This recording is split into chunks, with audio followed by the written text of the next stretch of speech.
Aláàfin lorúkọ ọba tí wọ́n jẹ nílùú Ọ̀yọ́. Ọ̀ọ̀nìrìṣà lorúkọ ọba tìlú Ilé-Ifẹ̀. Alágúnjì ní tìlú Agúnjì. Ọ̀wálọ́jà lorúkọ ọba Kájọlà. Elégùṣì ní ti Ègùṣì Ọ̀tà. Oníkógbó lorúkọ ọba aládé ìlú Kógbó. Aláàtàn ni wọ́n pe ọba aládé tìlú Àtàn. Olú Owódé ní ti Owódé Ẹdẹ.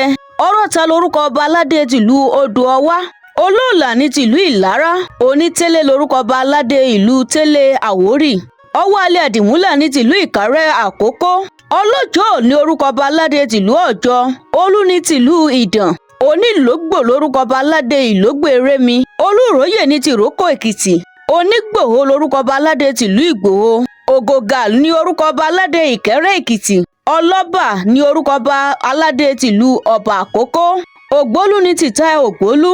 Sàálù ní ti Ẹdún Àbọ̀n. Ọlọ́sàn ní tìlú Ọ̀sàn Èkìtì. Olúfàkì ní tìlú Fàkì Èkìtì. Ọwá ní ti Ọ̀gbàgì Àkókó. Olú ní tìlú Muṣin. Onílìṣà ní tìlú Ìlíṣà. Ọlọ́mọ̀ ní ti Ọmọ Ìjẹ̀ṣà.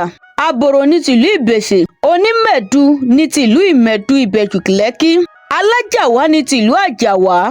Àbòrò ní tìlú Ìbòrò. Olóhùn tòun ti Ẹlẹ́ni Ìjẹ̀bú. Onítẹdé lorúkọ ọba ìlú Tẹdé. Alára lorúkọ ọba ìlú Ìlaramọkin. Olúbàdàn ni wọ́n jẹ nílùú Ìbàdàn. Kí ni orúkọ ọba ìlú titi ẹ?